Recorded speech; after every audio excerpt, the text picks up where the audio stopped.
توشاخانہ 2 میں ضمانت کے تحت رہائی پر اب وہ کون سے کیسز ہیں جن میں عمران خان گرفتار ہیں؟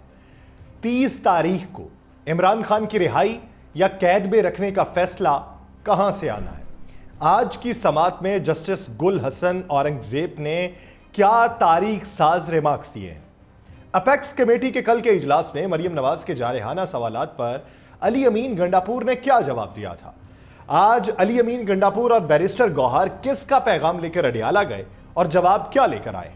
عمران خان سے مرضی کے لوگوں کی ملاقاتیں کون کروا رہا ہے اور 2 ایڈوکیٹ جنرلز نے آج عدالت میں کیا استدعا کی ہے؟ احتجاج سے خوفزدہ حکومت جو ہے وہ پاکستان تحریک انصاف کے کارکنان سے کس طریقے سے نمٹنا چاہتی؟ آپ سب پر سلامتی ہو، میں یاسر رشید ہوں اور آپ میرا ویلاگ دیکھ رہے ہیں۔ ان تمام سوالوں کا احاطہ اسی ویلاگ کے اندر ہوگا۔ آج اسلام آباد ہائی کورٹ کے جسٹس میاں گل حسن اورنگزیب نے توشاخانہ 2 کیس میں بانی پی ٹی آئی کی درخواست ضمانت پر سماعت کی اور فیصلہ آپ سب کو معلوم ہے، لیکن کیا اس کے مندرجات بھی معلوم ہے؟ وہ آپ تک پہنچانا مقصود ہے۔ عمران خان صاحب کے وکیل سلمان صفدر اور فیڈرل انویسٹیگیشن ایجنسی کے پروسیکیوٹر جو تھے وہ آج عدالت کے اندر پیش ہوئے۔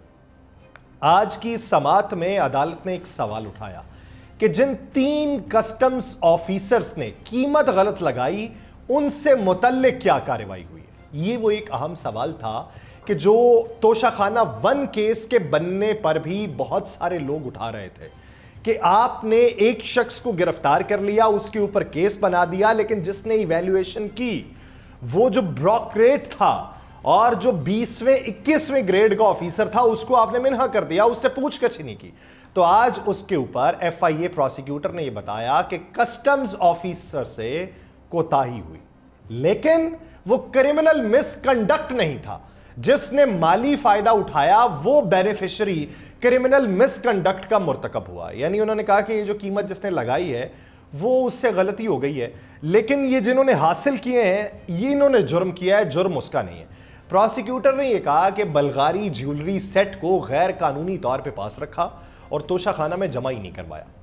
آج ایف آئی اے پروسیکیوٹر نے کہا کہ عدالت جو بھی فیصلہ کرے، لیکن میڈیا میں پہلے سے یہ ہے کہ ضمانت ہو جائے گی۔ جب یہ کہنا تھا ایف آئی اے پروسیکیوٹر کا تو میاں گل حسن اورنگزیب صاحب نے جواب دیا کہ میڈیا سے خود کو مستثنا کر لیں۔ انہوں نے کہا میڈیا میں کہا جاتا ہے کہ میں جان بوجھ کر بیمار ہو گیا، جان بوجھ کر میں نہیں آیا۔ میڈیا اگر سنسنی نہیں پھیلائے گا تو ان کا کاروبار کیسا چلے گا؟ عدالت نے پھر وکیل صفائی سے یہ پوچھا کہ انہوں نے جیولری سیٹ کا تخمینہ کیسے لگایا، جس پر عمران خان صاحب کے وکیل سلمان صفدر صاحب نے کہا کہ یہ تو عدالت میں استغاثہ بتائے گی، ہم کیوں بتائیں، جنہوں نے الزام لگایا وہ بتائیں۔ اسلام آباد ہائی کورٹ نے پوچھا کہ چالان میں رسید جو ہے وہ بشرا بی بی کی ہے یا عمران خان کی، جس پر بیرسٹر سلمان صفدر نے کہا کہ چالان میں رسید پر بشرا بی بی کا نام ہے۔ سہیب عباسی کو اس کیس کے اندر وعدہ معاف گواہ بنایا گیا، جبکہ انعام اللہ شاہ کو استغاثہ نے گواہ بنایا، وہ وعدہ معاف گواہ نہیں ہے۔ بیرسٹر سلمان صفدر نے کہا کہ NAB, federal investigation agency, police اور الیکشن کمیشن نے بھی توشاخانہ کیس کیا ہے۔ پولیس نے بھی توشاخانہ جو ہے وہ جعلی رسید کا کیس بنایا ہوا ہے۔ انہوں نے کہا کہ الزام ہے کہ عمران خان صاحب نے ذاتی مفاد کے لیے اپنا اثر و رسوخ استعمال کیا۔ اس چالان میں یہ واضح نہیں ہے کہ مرکزی ملزم کون ہے، کیونکہ رسید کے اوپر بشرا بی بی کا نام ہے۔ انہوں نے کہا توشاخانہ نیب کیس میں بانی پاکستان تحریک انصاف کو 14 سال کی سزا ہوئی۔ عدالت نے پھر اس معاملے کے اوپر پوچھا کہ اسلام آباد پولیس نے کیا مقدمہ بنایا۔ سلمان صفدر صاحب نے بتایا عدالت کو کہ تھانہ کوسار پولیس نے جعلی رسیدوں کا مقدمہ بنایا ہوا ہے کہ یہ جو رسیدیں پیش کی گئی ہیں یہ جعلی ہیں، یہ اصل نہیں ہیں۔ انہوں نے کہا کہ ایک گراؤنڈ یہ بھی ہے کہ اس کیس کو رجسٹر کرنے میں 3.5 سال کی تاخیر ہے۔ جس کیس کے اندر جرم واضح نہ ہو تو کیس مزید انکوائری اور پھر ضمانت کا بن جاتا ہے۔ توشاخانہ پالیسی کے مطابق تحائف لیے گئے، تحائف کی اس وقت جو مالیت تھی پالیسی کے مطابق ادا کر کے وصول کر لیے گئے، اور توشاخانہ پالیسی 2018 کے سیکشن 2 کے تحت یہ تمام تحائف لیے گئے۔ جسٹس میاں گل حسن اورنگزیب صاحب نے پوچھا، بلکہ انہوں نے کہا کہ جو گزشتہ حکومت تھی وہ توشاخانہ کی تفصیلات نہیں بتاتی تھی، ہم پوچھتے تھے تو توشاخانہ کی تفصیلات چھپائی جاتی تھیں۔ ہائی کورٹ میں گزشتہ حکومت کا موقف یہ تھا کہ توشاخانہ تحائف کا کسی کو پتہ نہیں ہونا چاہیے۔ سلمان صفدر صاحب نے کہا کہ قیمت کا تعین کرنے والا یہ کہہ رہا ہے کہ عمران خان کی جانب سے دھمکی آئی۔ صہیب عباسی جو ہیں وہ بیان دیتے ہیں کہ بانی پاکستان تحریک انصاف اور بشرا بی بی ان کے پاس نہیں آئے، اور صہیب عباسی کے مطابق عمران خان نے انعام اللہ شاہ کے ذریعے دھمکی دی۔ جسٹس میاں گل حسن اورنگزیب نے اس موقع کے اوپر سوال اٹھایا کہ کیا کسٹم کے تینوں اپریزرز جو تینوں ایویلویٹ کرنے والے ہیں انہوں نے بھی کسی دھمکی کا ذکر کیا، جس پر سلمان صفدر صاحب نے جواب میں کہا کہ نہیں، وہ تینوں افسران یہ کہتے ہیں کہ ان کو کسی نے بھی اپروچ نہیں کیا تھا۔ سلمان صفدر صاحب نے اس موقع کے اوپر جب دلائل مکمل کیے تو ان کے دلائل مکمل ہونے کے بعد روسٹم کے اوپر آئے ایف آئی اے کے اسپیشل پروسیکیوٹر عمیر مجید ملک، اور انہوں نے آ کے دلائل کا پھر آغاز کیا۔ جسٹس میاں گل حسن اورنگزیب صاحب نے فوری طور پہ ان سے یہ پوچھا کہ کیا آپ نے اپنے گواہوں کے بیانات پڑھے، جس پر تفتیشی آفیسر نے کہا کہ 18 ستمبر کو گواہوں کو نوٹس کیا تھا۔ گواہوں نے آ کر پہلے سے نیب کو دیے گئے بیانات کی تصدیق کی۔ عدالت نے پوچھا کہ کیا آپ نے خود گواہوں کے بیانات پڑھے، جس پر تفتیشی آفیسر نے جواب دیا کہ جی 18 کو انہوں نے بیانات دیے تھے تو 19 ستمبر کو میں نے گواہوں کے بیانات خود پڑھے تھے۔ انہوں نے کہا جی بلغاری سیٹ توشہ خانہ میں جمع ہی نہیں کروایا گیا اور ریاست کے تحفے کی کم قیمت لگوا کر ریاست کو نقصان پہنچایا گیا ہے۔ عمران خان اور ان کی اہلیہ بشرا بی بی ان دونوں نے فائدہ اٹھایا۔ جسٹس میاں گل حسن اورنگزیب نے اس موقع پہ ایک اہم سوال پوچھا۔ انہوں نے کہا جی یہ بتائیں کہ عمران خان کو کیسے فائدہ ہوا، جس پر تفتیشی آفیسر نے کہا کہ جب بیوی کو فائدہ ملا تو شوہر کا بھی فائدہ ہوا۔ تو جواب میں جج صاحب نے کہا کہ میری بیوی کی چیزیں میری نہیں ہیں، ہم پتہ نہیں کس دنیا کے اندر ہیں، اس کی چیزیں اسی کی ہیں۔ عدالت نے آج کی اس پوری سماعت کے بعد عمران خان کو جو بانی پاکستان تحریک انصاف ہیں انہیں 10-10 لاکھ روپے کے مچل کے جمع کروانے کا حکم دیا، اور ساتھ ہی انہیں ٹرائل کورٹ کے سامنے بھی پیش ہونے کا حکم دے دیا۔ عدالت نے کہا کہ یہ سیٹ کی قیمت زیادہ لگانے کی شہادت کا معاملہ ہے، دباؤ کا معاملہ ابھی بھی ثابت کرنا ہے، اور ٹرائل کے دوران عدالت سے تعاون نہ کیا تو ضمانت واپس ہو سکتی ہے۔ اس سے پہلے توشہ خانہ 1 کیس کے اندر بھی عمران خان کی ضمانت جو ہے وہ منظور ہو چکی ہے۔ قومی احتساب بیورو نے یہ بانی پاکستان تحریک انصاف اور سابق وزیر اعظم عمران خان اور سابق خاتون اول اور بانی پی ٹی آئی کی اہلیہ بشرا بی بی کی توشہ خانہ کے دوسرے کیس میں 13 جولائی 2024 کو گرفتاری ڈالی تھی۔ توشہ خانہ کا کیس اصل میں ہے کیا ہم سنتے ہیں، لیکن اس کے مندرجات کیا ہیں؟ مندرجات یہ ہیں کہ عمران خان پر الزام ہے کہ انہوں نے 2018 سے 2022 کے دوران اپنی وزارت عظمیٰ کے دور میں بیرون ممالک سے ملنے والے قیمتی تحائف کم قیمت پر حاصل کیے، پھر ان تحائف کو $6,35,000 میں فروخت کر دیا۔ عمران خان کو ملنے والے تحائف میں سعودی عرب سے ملنے والی قیمتی گھڑی بھی تھی، جس پر خانہ کعبہ کا ماڈل بنا ہوا تھا، اور اس کی عالمی مارکیٹ میں قیمت اندازے کے مطابق 60 سے 65 کروڑ روپے بتائی گئی تھی۔ الیکشن کمیشن آف پاکستان نے 21 اکتوبر 2022 کو کہا تھا کہ سابق وزیر اعظم عمران خان نے آئین کے آرٹیکل 63(1) کے تحت توشہ خانہ کے تحائف اور اثاثوں کے حوالے سے غلط بیانی کی۔ یہ وہ معاملہ ہے کہ جس کے بعد وہ اس کیس میں ضمانت ملنے پر رہائی کا فیصلہ سن چکے ہیں۔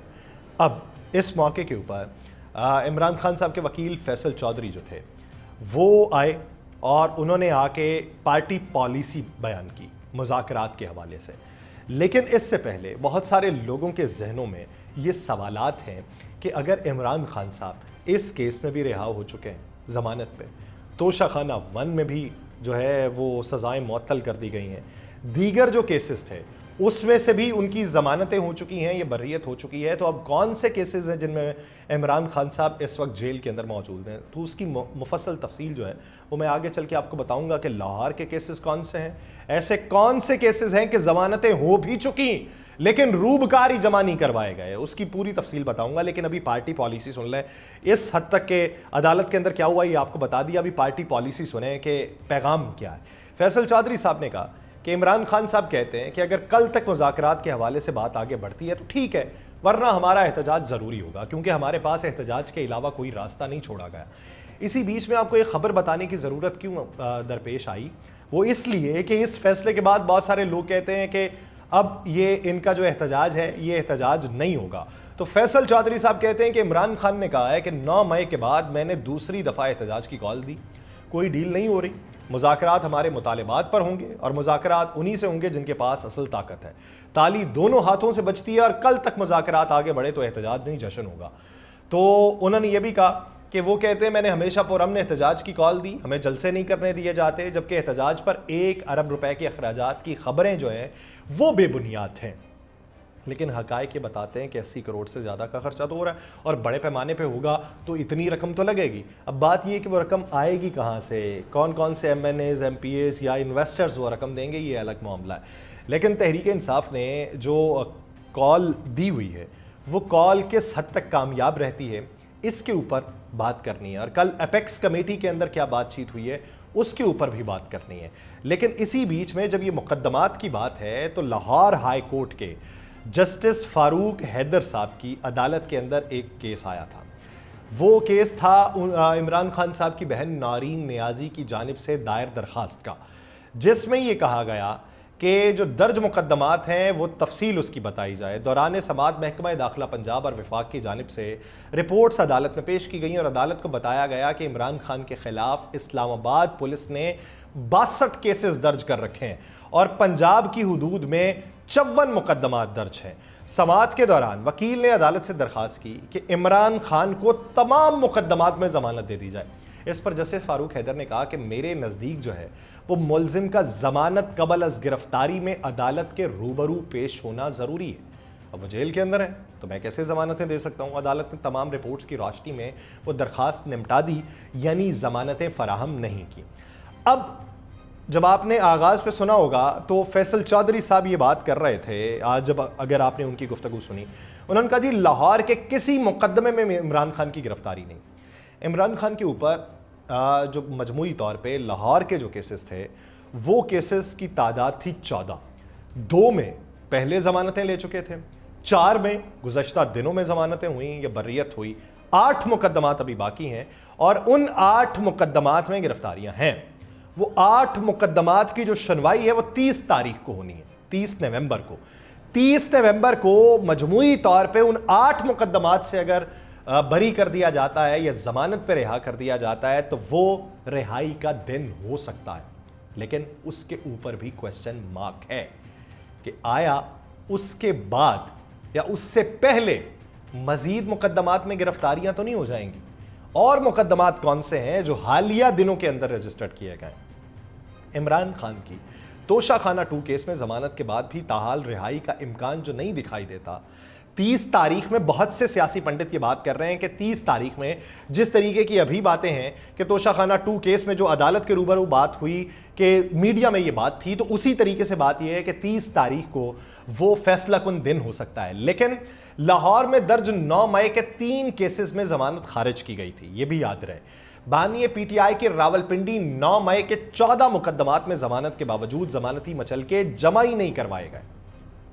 یعنی آپ یہ دیکھیے کہ جب اگر آج کا جو فیصلہ ہے 10 لاکھ کے 2 مچلکوں کے عوض وہ ضمانتیں منظور ہے, اب 20 لاکھ بھی جمع کروانے ہیں تو وہ ضمانتیں ہوئیں 14 مقدمات میں, لیکن وہ جن ضمانتی مچلکوں کے عوض ہوئیں وہ رقم ہی عدالت میں جمع نہیں کروائی گئی. یہ ایک اہم سوال ہے کہ وہ رقم کیوں نہیں جمع کروائی گئی.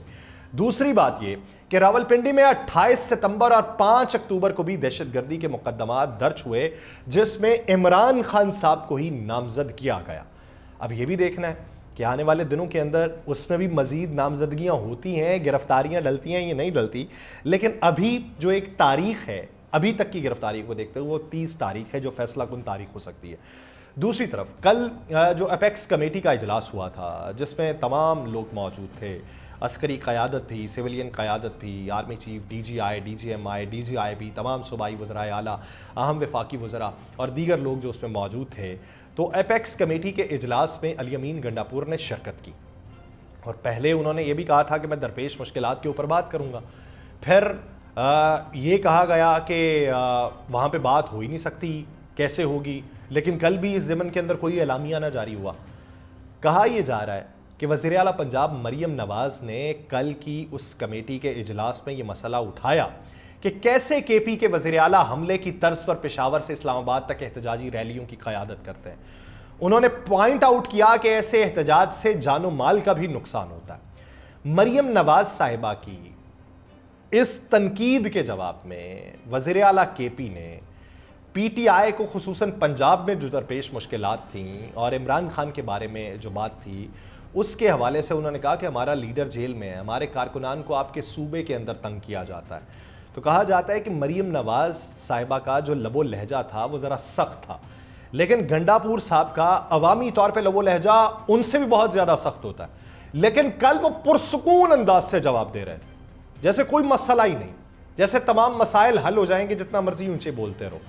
تو یہ بھی ایک سائن ہے کہ دونوں وزرائے اعلیٰ کے درمیان اس کے بعد کوئی مزید بحث نہیں ہوئی جب انہوں نے یہ بات کر دی، لیکن گنڈاپور صاحب کے بارے میں یہ کہا جا رہا ہے کہ وہ پرسکون تھے اور انہوں نے سخت لب و لہجہ بھی اختیار نہیں کیا اور وہ وزیر داخلہ کے ساتھ براجمان تھے، اور تاثر یہ مل رہا ہے کہ حکومت شش و پنج کا شکار ہے کہ آیا ان کی پرسکون ہونے یا ان کی ملاقاتوں کے ہونے میں، یہ جو ملاقاتیں ہو رہی ہیں الیمین گنڈاپور اور بیرسٹر گوہر 2 دنوں میں 2 بار مل چکے ہیں، کہا یہ جا رہا ہے کہ وہ پیغامات لے کے جاتے ہیں۔ اب یہ ایک ٹیسٹر کے طور پہ بھی ہو سکتا ہے حکومت کو اذیت میں مبتلا کرنے کے لیے کہ پیغامات کسی کے آتے ہیں، چٹھیاں آتی ہیں اور پیغامات پہنچائے جا رہے ہیں، سوال و جواب کے سیشن چل رہے ہیں اور ایک طرف سے بات ہوتی ہے پھر اس کا جواب آ رہا ہے۔ تو یہ چیزیں بھی جو ہیں یہ حکومت کے لیے مشکلات کا شکار دکھائی دے رہی ہیں، اور اس وقت جو موجودہ صورتحال کے اندر ساری پلاننگ ہے اس کی توجہ مرکوز ہے کل کے دن کے اوپر کہ کل کے دن میں سیاسی طور پہ ڈیولپمنٹ کیا ہوتی ہے اور اس کے نتائج کیا نکلتے ہیں۔ پاکستان تحریک انصاف کی تیاریاں تو ساتھ میں چل رہی ہیں، یہ الگ بات کہ ان کی مین ٹیئر لیڈرشپ اس میں کس حد تک انوالو ہے یا M N Es M P Es کس حد تک انوالو ہے، لیکن اس کے مقابلے میں ابھی آپ کو اتنا ہوا بھی دکھائی نہیں دے رہا۔ لیکن یہ جو چیزیں ہیں، یہ جو ملاقاتیں ہیں، یہ جو پرسکون انداز ہے، یہ جو فیصلے ہیں، اس نے حکومت کو کسی نہ کسی حد تک سیخ پا کیا ہوا ہے۔ وزیر اطلاعات پنجاب عظمہ بخاری صاحبہ نے کہا کہ 24 نومبر کو ہم وہی کریں گے جو دہشت گردوں کے خلاف کرتے ہیں، یہ چھوٹی بات نہیں ہے۔ عظمہ بخاری نے کہا کہ پاکستان تحریک انصاف کے پاس پلان اے، پلان بی اور پلان سی ہے، تو ریاست کے پاس پوری اے بی سی ہے۔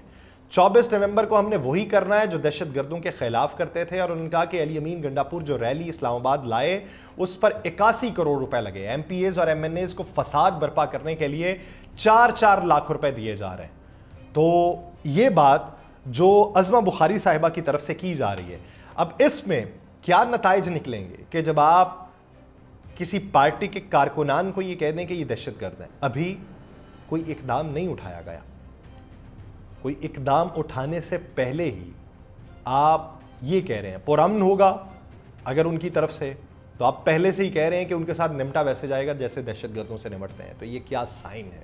یہ ایک سوال ہے۔ دوسری طرف ان ملاقاتوں کے حوالے سے بھی شش و پنج کا شکار حکومت ہے، اور حکومت اپنے ایڈوکیٹ جنرلز کو متحرک کر رہی ہے۔